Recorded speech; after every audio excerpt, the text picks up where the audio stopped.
Welcome back to the locker room. I'm Captain Paul. That's Fajardo. What's going on there, Fajardo? Nothing. Seeing another day. Can't complain about that, can we? Nope, absolutely not. We are wrapping up the final division in our breakdown series. Yay. Alrighty. So we're going to start alphabetically like we always do. It's starting with the proper team. Some of the best unis in the league. We're going to be going to the Boston Bruins. This has been a team that, you know, they've had some nice aspects of their roster, but I think roster construction the past couple of years have bit them in the ass. But, let's get right into it here. We got the Boston Bruins are currently 2.2 over the cap limit. They're actually over roster size as well. Let's just go into the breakdown. You have David Pastrnak currently making the most on this team at only $6.6 million. Amazing. But he is a UFA at the end of the season. You have Brad Marchand at 6.1, Taylor Hall at 6, Charlie Cole at 5, Jake DeBrusk at 4, Foligno at 3.8. It's weird, right? Nobody's superly overpaid. Like, I think Marchand would be like easily a $9 million player on most teams. I think a guy like Pastrnak, $9-10 million player.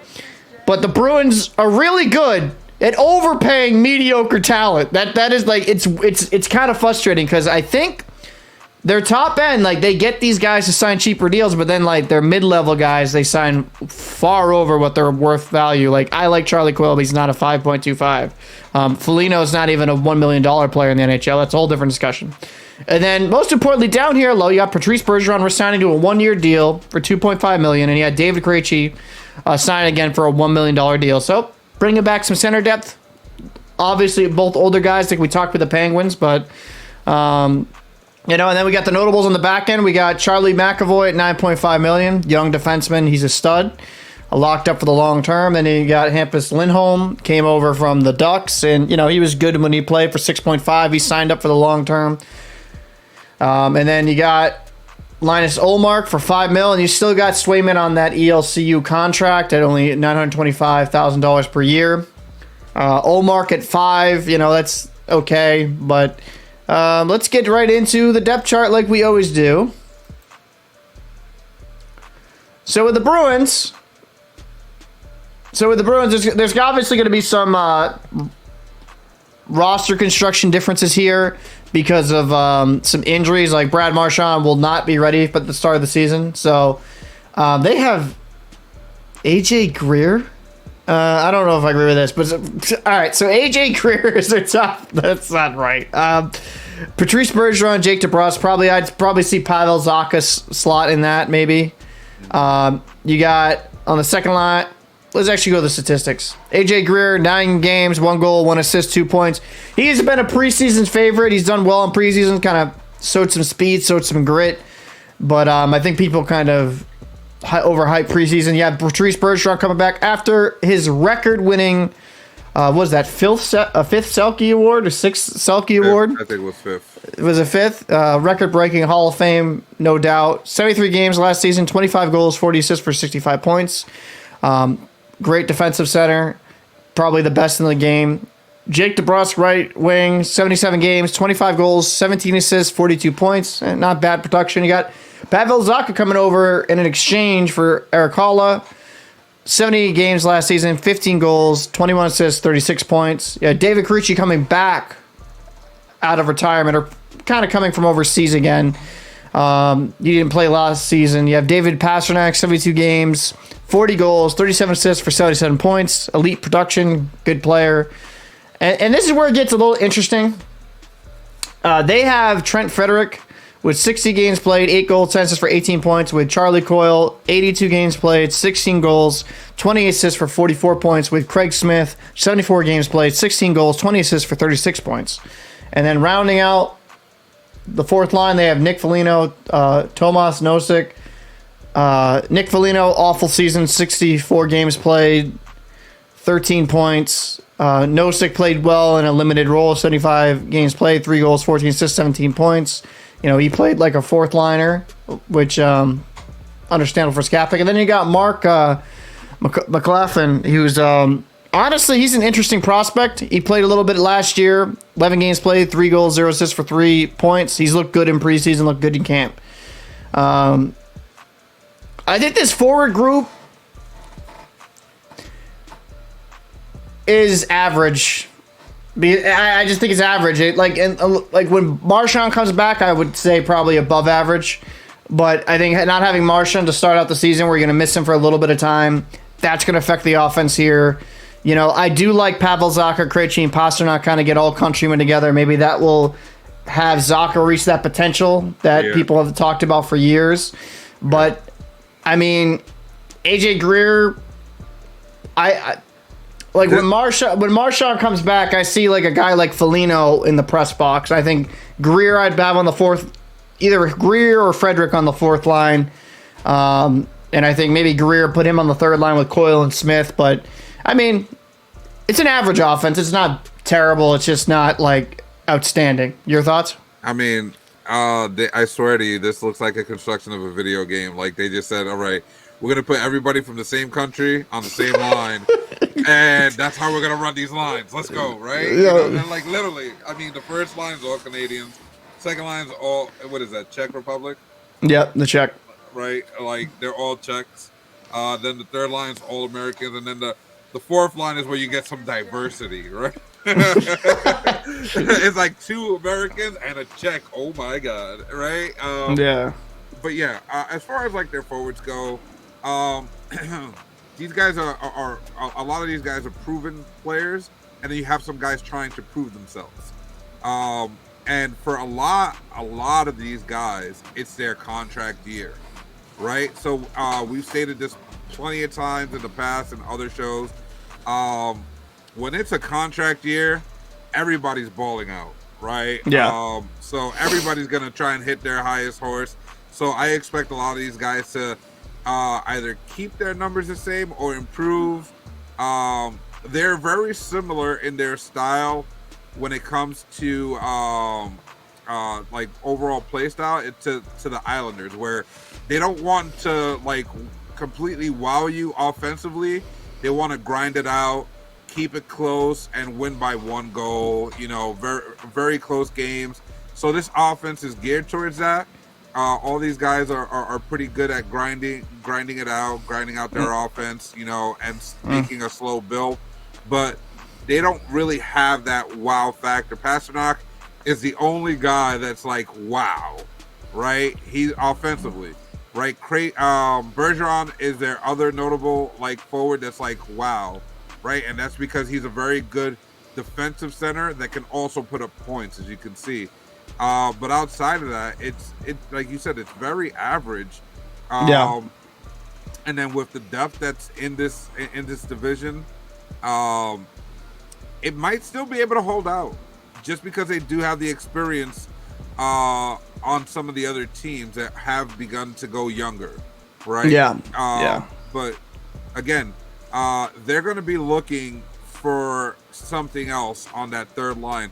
I don't think Coyle's the guy. I think Coyle, he showed his durability last season by playing all 82 games. And he put up okay numbers, especially for a third line. 44 numbers. He's a good third line player. He's just overpaid.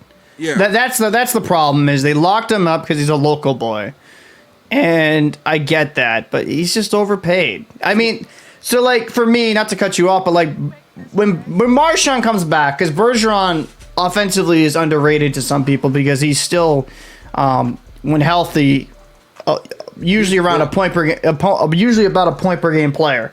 The problem with him is because he plays such a two-way game, he does not stay healthy at all in any way, shape, or form. He kind of struggles with his health due to that. So like I think when Marchand comes back, that's a dominant first line like they usually are with Bergeron, Marchand, and DeBrusk. Where things are going to be interesting for me is the second line. Yeah. If Krejci and Pasternak worked absolutely fantastic together, when Hall comes back, right? Because Hall looked really good with Krejci. Krejci looked good with Pasternak. Krejci wanted to play with Pasta, but for whatever reason, Cassidy said, you're not doing that. I think Krejci, Hall, and Pasternak could be dominant. They really could. That could be a really dominant type of line. The problem I have is like, who's going to be the odd man out, right? Because you have two notables here in the top six with Greer and Zacha. Obviously, they're going to keep Zacha up.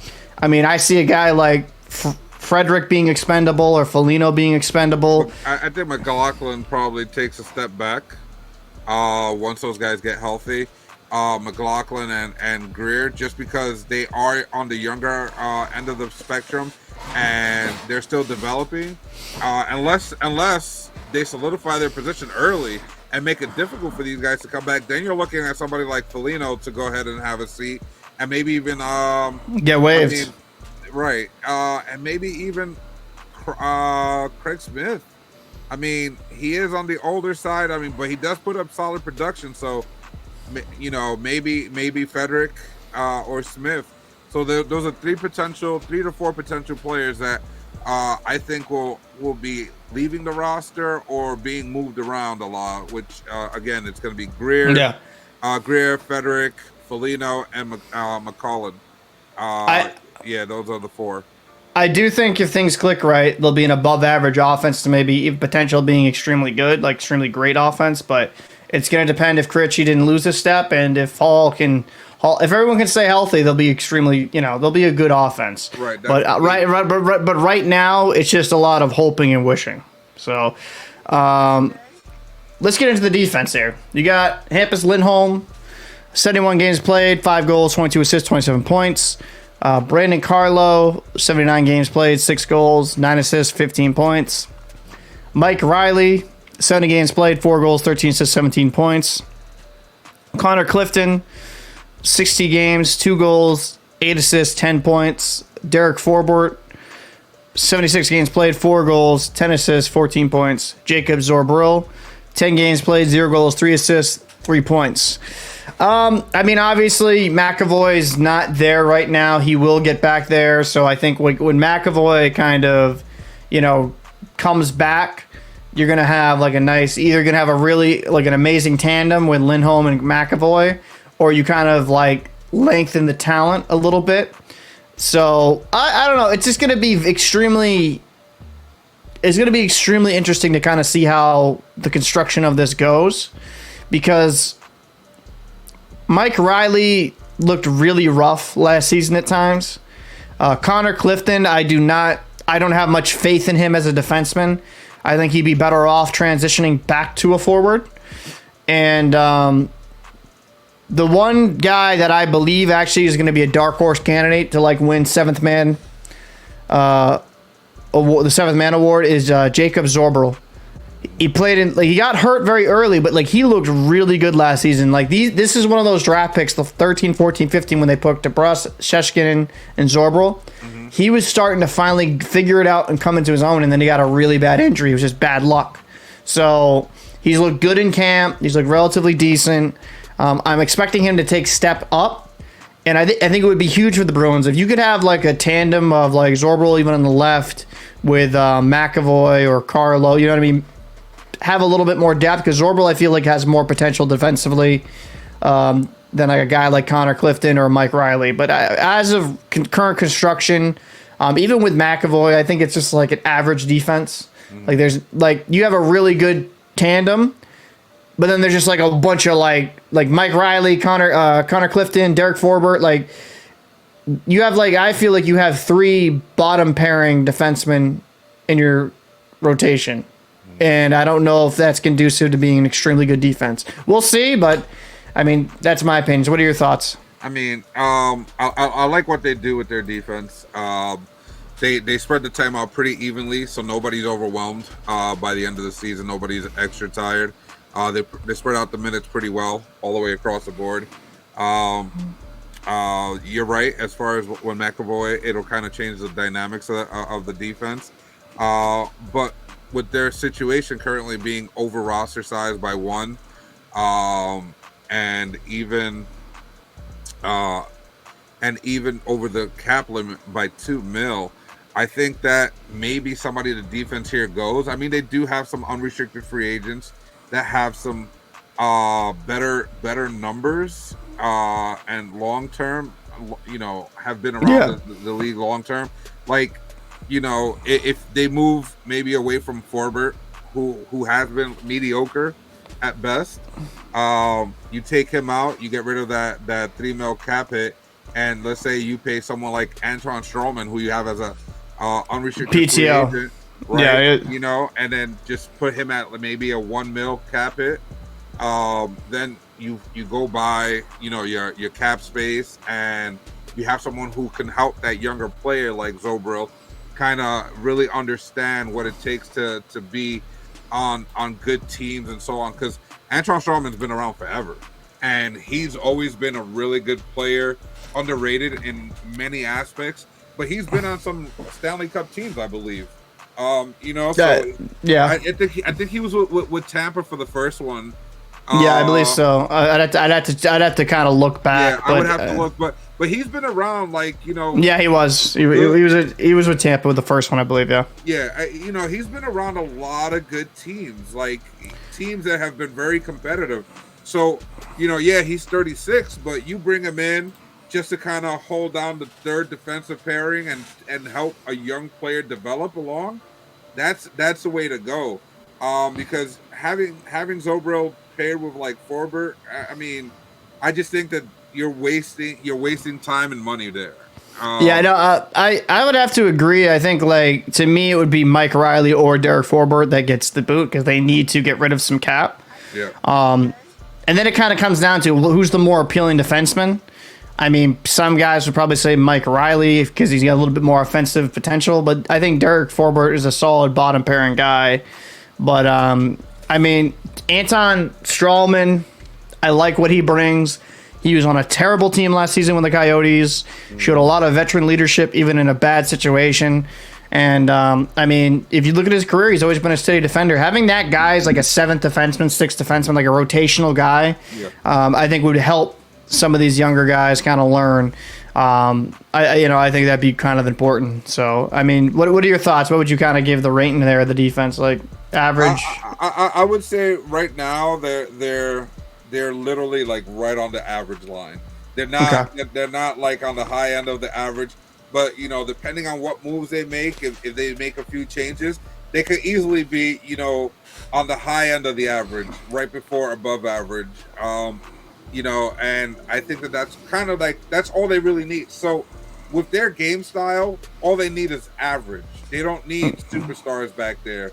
They just need guys that can do their job. Real simple, and grind it out. Like I said, they're very similar to the same style that the Islanders play. And it's not we're going to score 20 points on you tonight. It's like, hey, we're going to grind this out. Get ready for the long haul. You know what I mean? So, they're very average. But still, I like the way that they rotate their defense, and they kind of give everybody equal time. Everybody gets around the same amount of time. Obviously, power plays and penalty kills factor into some guys having a little bit more time, but nothing overwhelming. Okay, so let's get into the goaltenders. You have Jeremy Swayman last season, his first full year up in the NHL. 41 games played, 2.41 goals against, 914 save percentage, 23 wins, 14 losses. Pretty solid season for him for his rookie year. You have Linus Ullmark, 41 games played, 2.45 goals against, 917 save percentage, 26 wins, 10 losses. What I liked is that it was truly a tandem. It was split right down the middle with the games played. Yep. Nobody really. I think it was good. You gave Swayman a lot of games, get him used to playing more games at that higher level. But then you have a veteran guy like Ullmark, who was in really bad organizations for a long period of time, and let him kind of succeed. So I mean, I think this is an above-average tandem with the potential of being more than that if Jeremy Swayman takes another step in his development. I mean, obviously Swayman's the more athletic goalie out of these two. I think he has potential through the roof. It just kind of comes down to him really kind of fulfilling that potential. Ullmark, to me at this point, he is what he is, a very solid goaltender. He's just above average goalie to me. He's not like a franchise goalie, but he's a very good goalie. So you could win with Ullmark in net. You can do pretty well with Ullmark, but I don't look at him in the same likes of like a guy like, for example, Shesterkin or Sorokin or, you know what I mean, Vasilevsky. He's below that tier. He might even be kind of not an all-star level goalie, but just a hair below that. So what are your thoughts on the goalie? I mean, I like the tandem. I like how they split it half and half. You know, definitely allow Swayman to really develop better, getting used to more games, getting used to the grind. I definitely see him getting more games this season. Maybe just a tad bit more. Maybe he gets 50, up to 55 games this season. And Ullmark gets, you know, obviously the lower end on that, that games played or whatnot. But I definitely think that it's going to be very interesting on seeing who takes a step. Because, yeah, Ullmark has been on some bad teams. But he proved last season, hey, I'm here to compete. You know what I mean? He didn't do bad at all. He did very well. The fact that both of the goaltenders have similar stats shows that they both can compete. They both bring something to the table. Now it's just like, how do you piece all this together, especially with the injuries at the beginning of the season, and then the time frames of when these guys get back, and you know what can be done. I think that for them, the determining factor is going to be. I'm going to say, normally I say 1 quarter into the season, but for the way that this team is and with the injuries that they're looking at, you're going to have to go halfway through the season before you really start understanding what the idea for the Boston Bruins are. Absolutely. Now let's go into, like we do in every team, let's go into the division. Bruins finished 4th last season with 51 wins, 26 losses, and 5 overtime losses for 107 points. Solid season. I mean, as you can see, that Atlantic was neck and neck for quite a bit, besides Florida where they went away with it. Why don't we start with you, as someone that's less biased? I mean, just because of the injuries that they're starting off with, some question marks on defense and offense, I'm going to have to say that they're going to stay in 4th.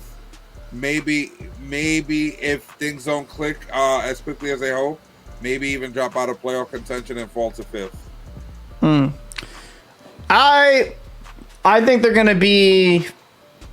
I think they're gonna either finish 4th or 5th as well, because a lot of teams got better this offseason. I don't know if the Bruins. I don't know if the Bruins did enough. I think Krejci's a step in the right direction. I think that Hall coming back is going to be a good. I mean, it's so. I don't know what the timetable is, right? I could actually feasibly see the Bruins finish 3rd, but depending on how long Hall's out with his upper body injury he just got, how long Marchand's out, how long McAvoy's out. I mean, if these kids don't step up in the system, like if a Jack Stunica who has to do some spot games doesn't do well, or, you know what I mean, if AJ Greer, like if that whole preseason was just a kind of like a blip, I'm not necessarily confident with the depth that the Bruins currently have. I mean, Pavel Zacha has potentials, but can he finally fulfill that? I mean, at this point in his career, it's like I feel like a player is who he is. So, but yeah, I think at 4th or 5th, you know, depending on injuries, I could see him sliding down to 5th. So, anything else before we go to the next team? No.